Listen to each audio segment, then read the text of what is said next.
Dear students, in today's episode, we will be studying the first chapter of history, that is how, when and where. In today's session, we will be discussing about the sources to study the colonial Indian history.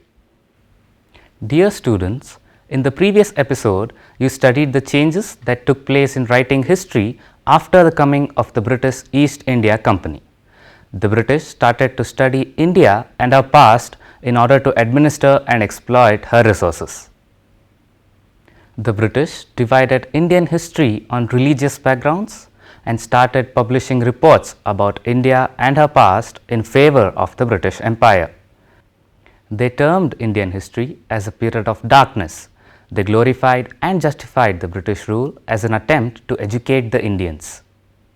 They divided the period of colonial rule based on the reigns of governor generals and viceroys without considering our people in their histories. With these interpretations being completely unacceptable and biased, it is necessary to redefine Indian history through fair means. What are the sources available to us to reconstruct our history? Where were they kept? How do we define history through these means? Let us explore as we study this chapter.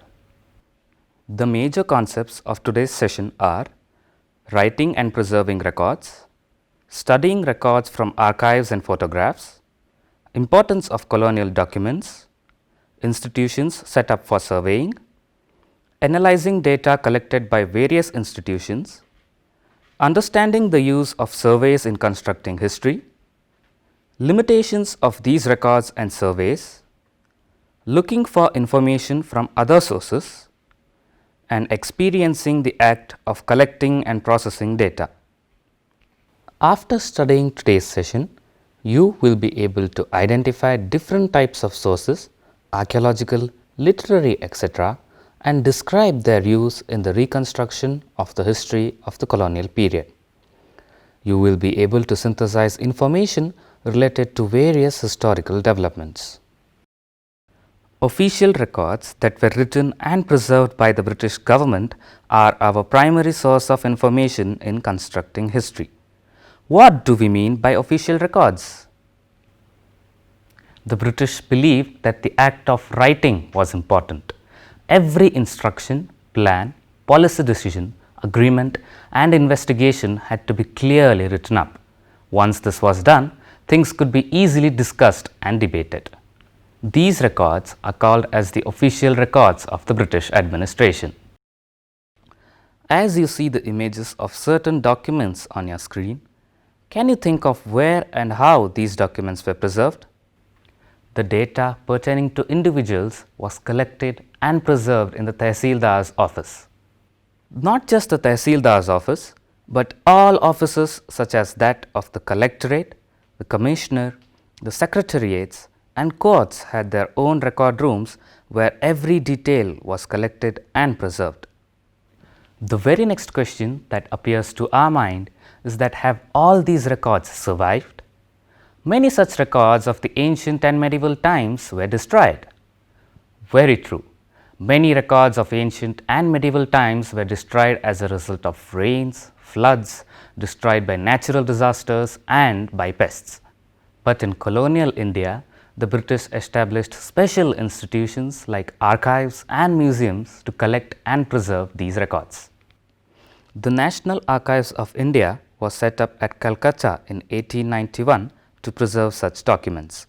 Currently, they can be studied from the National Archives Museum, which is in New Delhi. You may also obtain these records and study them. How do you think were these records written at the first place? As you already observed, these records were carefully and beautifully copied by calligraphists.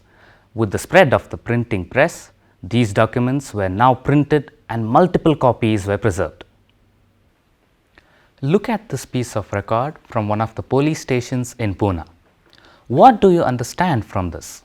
How can we construct history based on these records? On 16th May 1875, the District Magistrate of Pune wrote to the Police Commissioner, "On arrival at Supa on Saturday 15th of May, I learnt of the disturbance. One house of a moneylender was burned down. About a dozen were forcibly broken into and completely gutted of their content. Account papers, bonds, grains, country cloth were burnt in the street, where heaps of ashes are still to be seen. The chief constable apprehended 50 persons. Stolen property worth rupees 2000 was recovered. The estimated loss is over rupees 25,000. Moneylenders claim it over 1 lakh. The report talks about villagers burning down the records of moneylenders and the loss of money and property reported by them. Reports such as these can be used to analyze the mindset of the people during those times and the events that happened in the villages.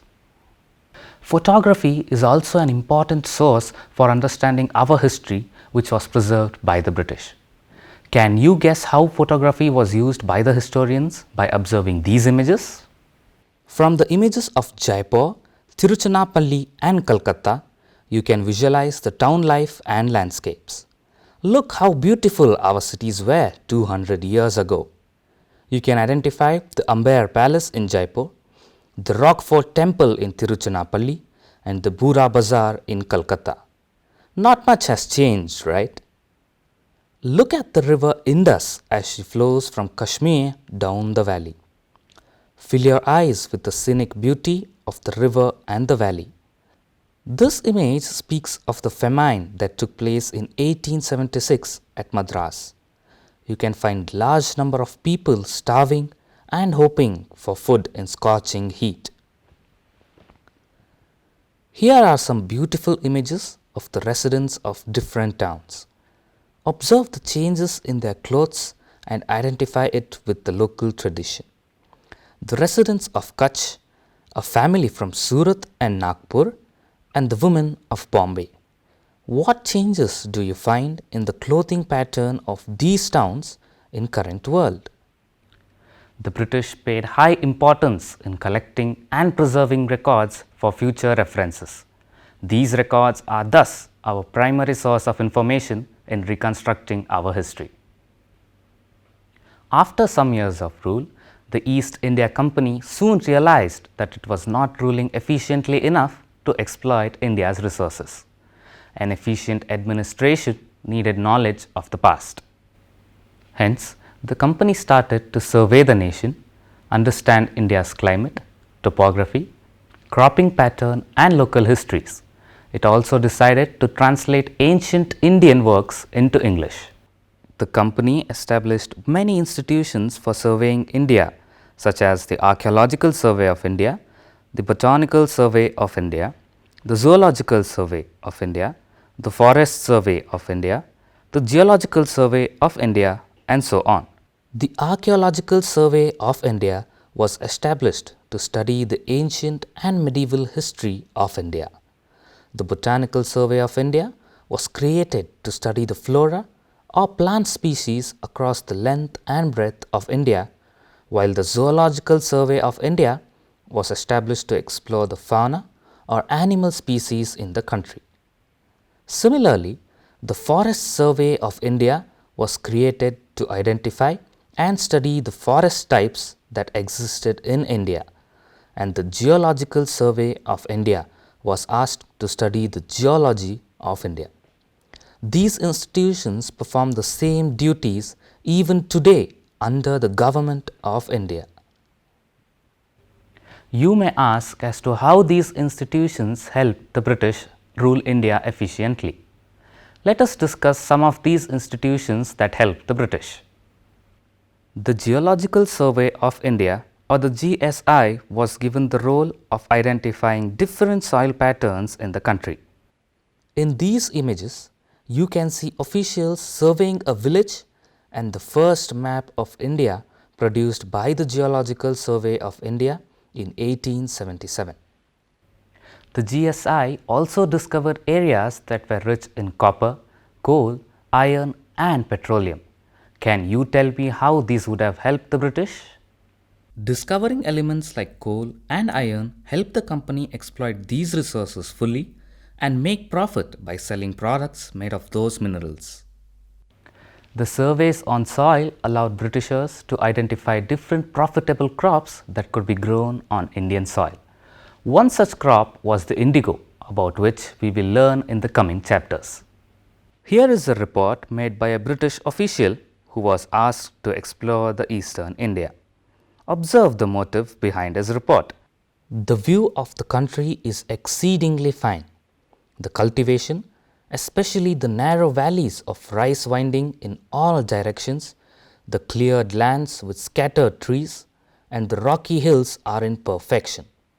All that is wanted is some appearance of progress in the area and a vastly extended and improved cultivation, of which the country is highly susceptible. Plantations of Asan and Palas for Tesar and Lac should occupy the place of woods to as great an extent as the demand will admit. The remainder might be all cleared and the greater part cultivated, while what is not fit for the purpose might rear Plumera and Mova. This report speaks about the findings of the explorer and also speaks about how this region can be modified to fulfill the profits of the British. Similarly, the Asiatic Society of Bengal was given the task of translating Sanskrit and Persian texts to English. Some of these translations were of the Bhagavad Gita, the Ramayana, the Mahabharata, and even works such as the Aini Akbari, about which you have studied in class 7. A question may arise as to why these works were studied by the Britishers. These works were studied in order to understand India's beliefs, culture, and lives of our people. They further helped Britishers frame laws for our country and helped establish civil and criminal procedure courts. Now, since you have studied the researches of two departments, how do you think were the researches of the Forest Survey of India might have been used? Think about it. The most important of these researches was the surveying of the Indian population. This was called the Census and happened in 1872 for the first time.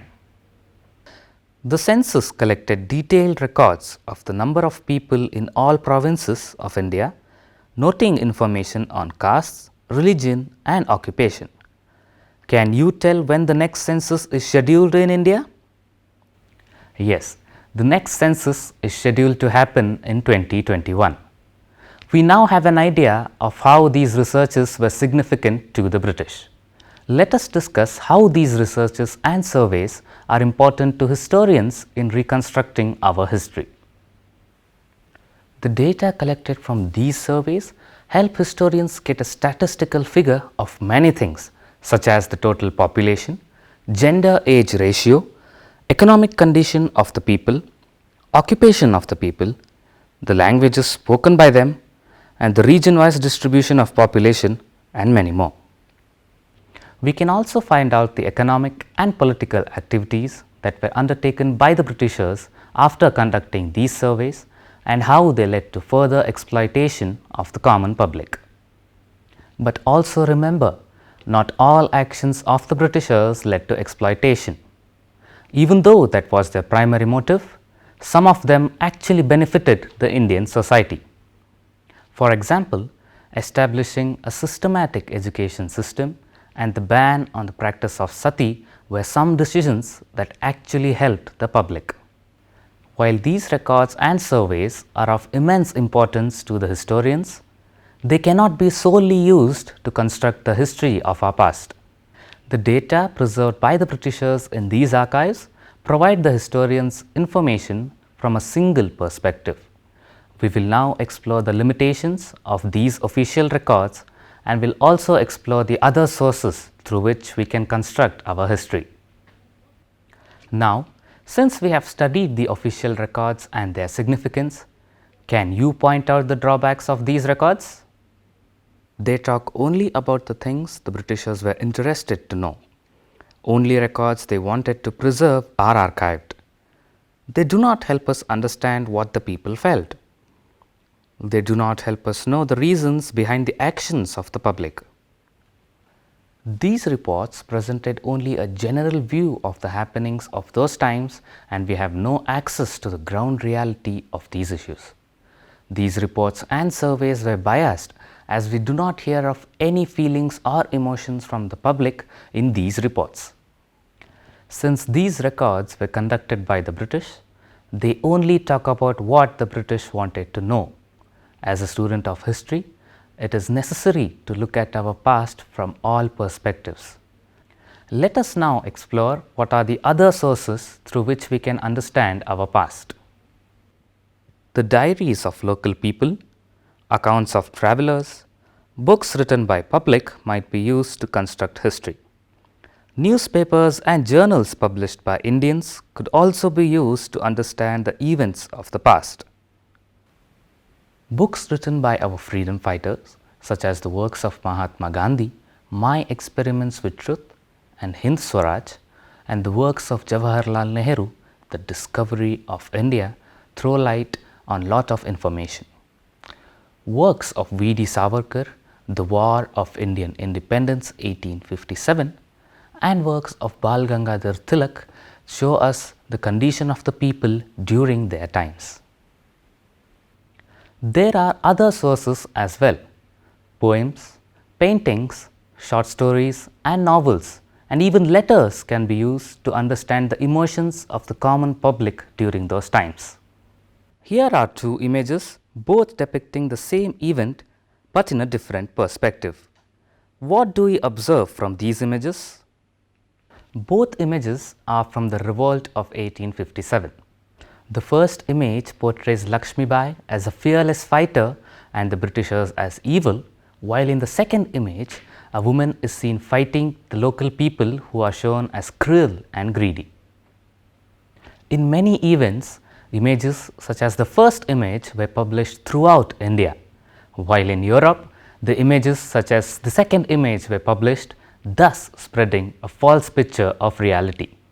It is therefore necessary for historians to look at all perspectives before writing the history. These sources, such as books and diaries, were written by the people who were educated. But most of India was illiterate during that time. How do we come to know of the history of the tribals and the uneducated mass? One way is folklore, which was composed and spread across all communities. What do we mean by folklore? Folklore are the traditional beliefs, customs and stories that were passed through generations by word of mouth. I think by now you can figure out yourself how these folklore help us in the construction of our history. Think about the other sources through which we could construct our history as we explore the upcoming chapters. Dear students, that brings us to the end of this chapter. Now, let us discuss what we have learnt in today's session. The British East India Company wrote and preserved all reports for future analysis. They are helpful in viewing history from the British point of view. To further understand India's past, the British set up many research institutions. These institutions were asked to explore Indian culture and her resources to exploit and administer the public. The official reports and surveys speak only about what the British wanted to know. In order to get a clear picture, we have to refer diaries, novels, biographies, poems, paintings and letters. In the beginning of this video, you saw important documents that were preserved by the British. Discuss with your friends the importance of preserving records. Write it down and submit it to your teacher. The next census is scheduled to happen in 2021. How do you think such a vast survey is conducted? How is the information of billions of people collected? Find out the process involved in the census of 2021. Write a brief report and submit it to your teacher. Dear students, hope you enjoyed today's session. In the next chapter, you will learn how the British East India Company came to India for the purpose of trade and started conquering different kingdoms and finally started ruling the entire country. Thank you.